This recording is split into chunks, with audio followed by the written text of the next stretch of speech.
Hello, I'm the Smoking Cheddar, and this is the third video this evening I have recorded. It is hot, I'm tired, and this time, no, it's not a joke, and I assume that this guy has been out for a week or two by the time this video comes out. Yeah, I wasn't really sure if I was actually wanting to review this officer at all, but I was asked a couple of questions about him. So I figured there's going to be more people who have questions about this officer. So what have we got here? We have a fighter plane defense officer. What does that mean, ladies and gentlemen? Well, that could mean pretty much anything in terms of what we're capable of. So as always, make sure you got yourself a snack, a drink, you got yourself your headphones are in, and your partner is busy doing something completely irrelevant to this video. Just we're not interested in send her outside to go play with a dog or something. I don't know. Don't ask her to make a sandwich, because I hear in today's modern world that's how you get divorced. We are going to look at the skills. Going from left to right on the screen, we'll be starting off with a tactical skill and finishing with the awakened skill. We'll review them all along the way. We'll give them a score of 1 to 5, and at the end we will give the officer an overall score. And then we will discuss briefly how we can use this officer and maybe what officer pairings we can put him with. So, should we have a look at Silver Fox? I mean, let's be fair, Silver Fox, Nicholas Acosta, it's fucking Christopher Lee. We can all see that. We all knew he was in the Air Force. It's bloody Christopher Lee. Devs, I do not have a problem with that. I think that's awesome. Time-worn fighter. We get a shield coefficient of 1500. Now, for the air, I think that's actually pretty good. Who else has a shield coefficient? Just as a quick comparison, I believe it is The Witcher. It is exceptionally good. We're going to mark this down as a 5 straight out the gate, as it is 500 points, a third more powerful than this one. We don't get the maneuvering or stability buff, but that's kind of irrelevant. We'll move straight on to skill 2, which is Warbird Wrath. We're getting a normal attack boost and a normal attack resilience buff. Now, if he is going to be played the way I suspect he's supposed to be played, in a defensive role, then this is pretty decent at a 15% across the board, and I think that's a 4, if I'm honest. It's not quite a 5, and I can't quite put my finger on why, but I think that I'm pretty sure that's a very, very, very good skill. It's not a perfect skill, but that is a very good skill.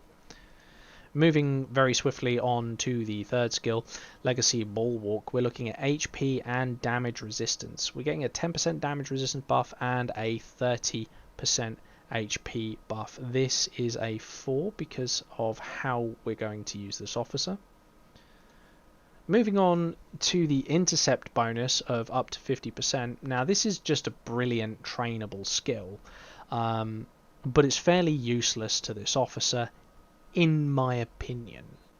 I would say this skill by itself is a 5, however, because of the officer it's on, is a 3, so we're going to meet it in the middle and give it a 4. It's not really useful. That intercept bonus is not useful on this officer at all. It would have been better off being an HP bonus or a skill resilience. Anyway, and this is the awakened skill, Enduring Wings. Increase the damage resistance of this officer's fighter plane troop by 10% for every 10% of the HP this troop loses. Increase that damage resistance by an extra 5% up to 20%. So we're looking at potentially having up to 30% damage resistance bonus, and that is a 5. And I know what you're thinking. That skill sounds awfully familiar? And you would be correct. This gives this officer a 4.4, and I can hear the crackling of crisp packets or chip bags, depending on where you are in the world, and I can hear you saying to yourself as you're munching those dusty little Doritos down, but cheddar. He doesn't deal any damage. No, he doesn't. But we have seen skills similar to this before, and they have been extremely effective. And this is where we've seen that skill before. Now, everyone and their dog knows, including Mr. Christopher Lee, that we have a very, very, very good super heavy officer right here, where we increase that damage resistance with the more damage we take. And we know that that is incredibly good when you're going up against an enemy base, foreshadowing much.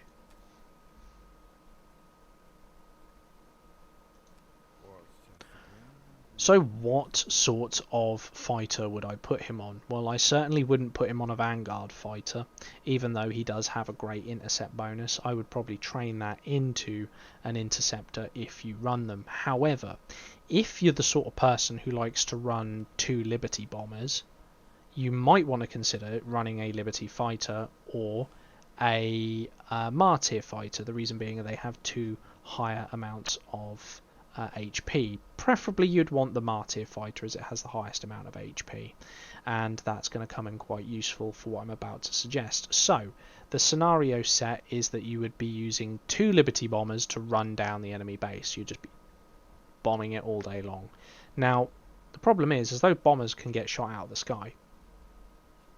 With Silver Fox, however, what you would do is effectively do what the super heavy or infantry do in a base-to-base scenario, as you would drive it up to the enemy base just before the bombers get there. It would require a degree of timing, obviously, and it would have a holding pattern above the base while the base went pew, pew, pew, pew, pew, pew, pew.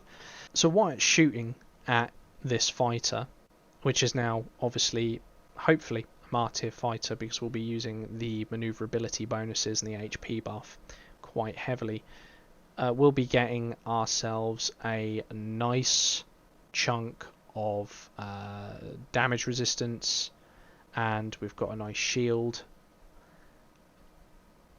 But more importantly, who would we want to pair him with in that sort of scenario? And that would obviously be the only other dedicated shield officer, who also gives us a bonus to HP and maneuverability.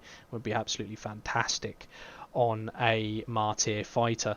So you've effectively created a soak fighter by using him and by using the Witcher. We are able to sit over the top of an enemy base and engage an enemy base, and then just let bombers run laps on the base, just over and over again, just run laps on the base. That is the whole reason why you need him in your fleet. The only time you would need an officer like this is if you are a bomber based officer and you need to soak up damage from the ground at your bombers. Use an air soak.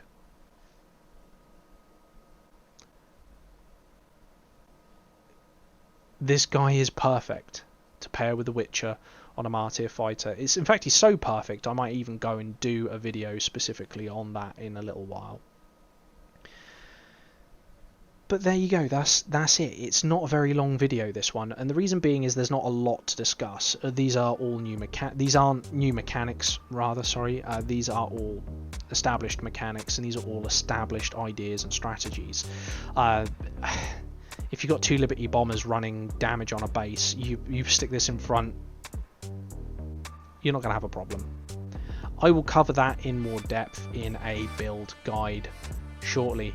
Anyway, I've been the Smoking Cheddar, and you have been very patient. There'll be a link to the description box down below for the Discord if you are interested in joining the Discord. If not, up to you really.